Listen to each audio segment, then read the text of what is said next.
Perdónenme y disculpen si yo me hago una pregunta que puede resultarles incómoda a algunos de ustedes. Hay todavía en nuestro país, el Ecuador, ciudadanos conscientes que vean con claridad el fenómeno trágico que se nos aproxima hoy, mañana y pasado mañana. Porque ya se instaló aquí una narcosociedad y un narcoestado. Sin ninguna duda. Esto no es una lucubración, no es un cálculo, no es una especulación de ninguna manera. El Ecuador es ya una narcosociedad y un narcoestado. Y yo no sé cuántos ciudadanos, porque uno de los problemas que tenemos aquí en el Ecuador es que vivimos con una visión hacia adentro, aldeana, provinciana, más allá de El Carchi y Macará, no vemos las cosas, no nos enteramos de lo que acontece en México, de lo que acontece en Argentina, en Bolivia, en Colombia, este momento, en donde cunde y se extiende el crimen, el secuestro, las organizaciones criminales, es la muerte.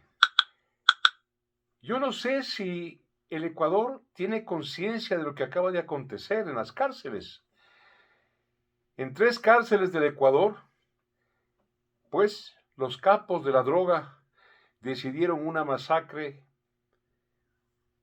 repugnante, macabra, inaceptable.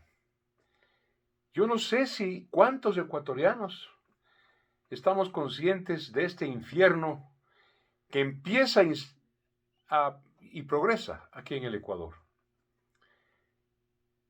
Tampoco sé cuántos de nosotros estamos conscientes de que la causa de este infierno es el advenimiento hace ya 14 años del socialismo del siglo XXI, de esta recua, de esta piara, de esta manada de corruptos, amorales o inmorales, presididos en primer lugar por el depravado, el degenerado de Rafael Correa.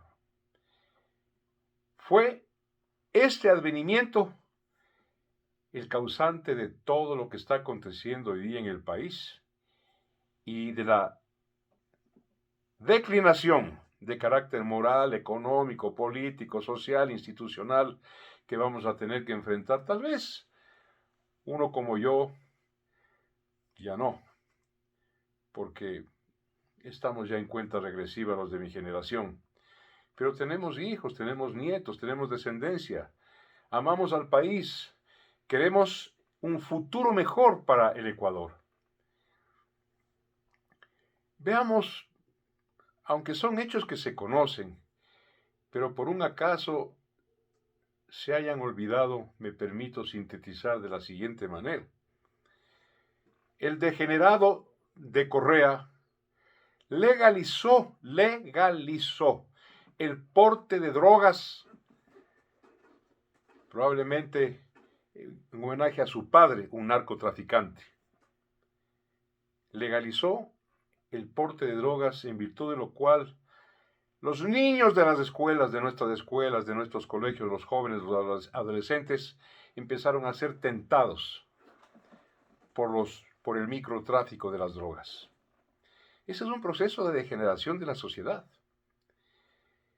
El degenerado de Correa apadrinó con videos, fotos, testimonios, documentos a los Latin Kings, una banda de delincuentes, y no solo eso, hizo apología de su nombre. Dijo, Latin Kings significa, pues, el rey de los latinos, y latinos es nuestra raza, es nuestra patria grande. Este, además de degenerado, depravado, es un imbécil. Créanmelo, Correa es un imbécil. Apadrinó a los choneros con videos, fotografías y documentos.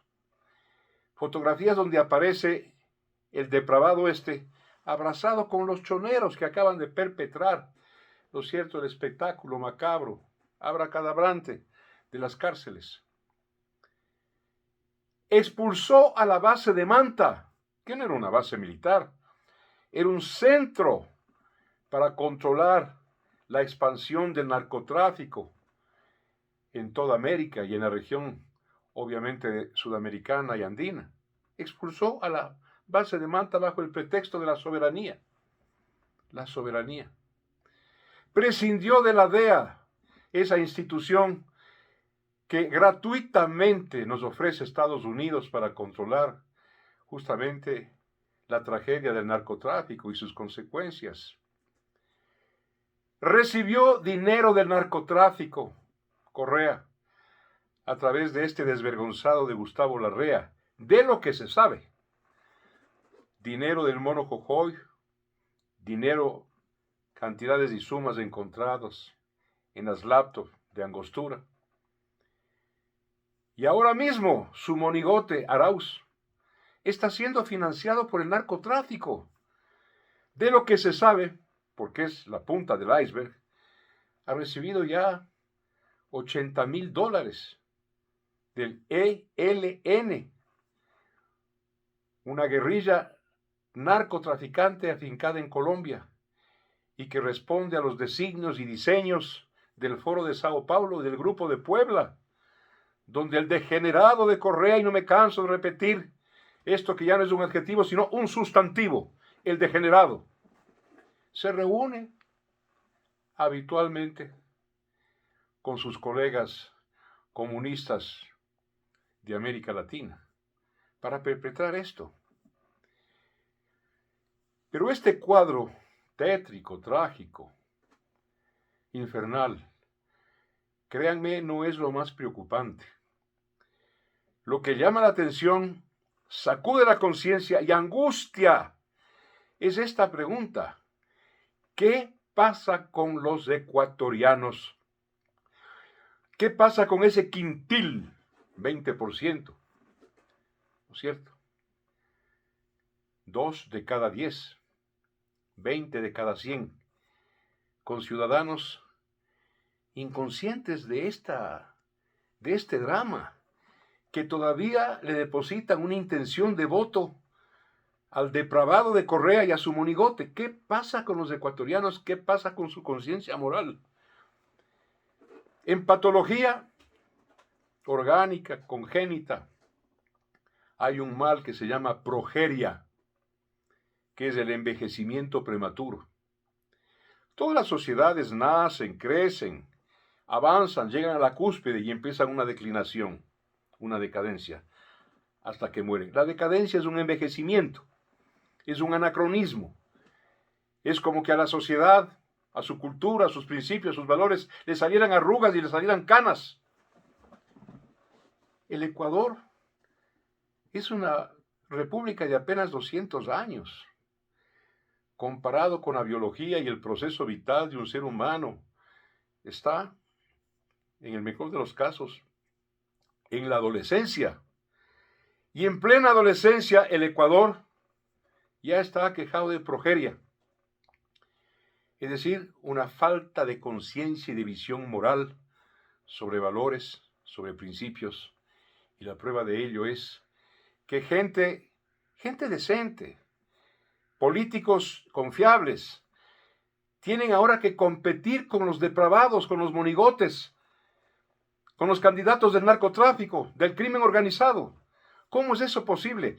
Esto que acabo de mencionar, es decir, la decadencia moral de un sector de la ciudadanía, y es una decadencia que se expande, que cunde, que se va a ampliar, es lo que preocupa mucho más que los hechos mismos de estos degenerados. Termino diciendo algo.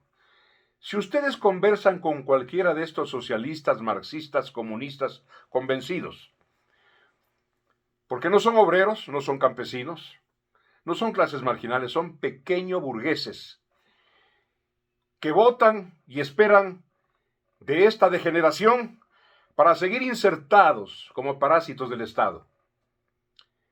Ustedes conversan con cualquiera de estos que son los convencidos, los orgánicos, los que dicen, tenemos fe todavía en el ideal socialista y en la construcción del socialismo. Por favor. Entre indignarme y reírme, prefiero lo segundo. Ustedes deben enterarse de que estos deliberada e intencionalmente están preocupados y operando la descomposición de la sociedad liberal. Porque estos miserables, porque no tienen otro calificativo, parásitos del Estado, que viven de nuestros impuestos, estos creen, están convencidos de que disuelta la sociedad democrática, la sociedad de convicciones liberales, va a surgir de ahí, como lirio en el pantano, el comunismo, el comunasmo, como lo mencionan nuestros grupos indígenas. Esto es lo angustioso, la pérdida de brújula, de orientación, de norte moral y ético por parte de un sector importante de la sociedad nacional. Gracias, amigas y amigos, por permitirme compartir con ustedes esta angustia, porque eso es angustia.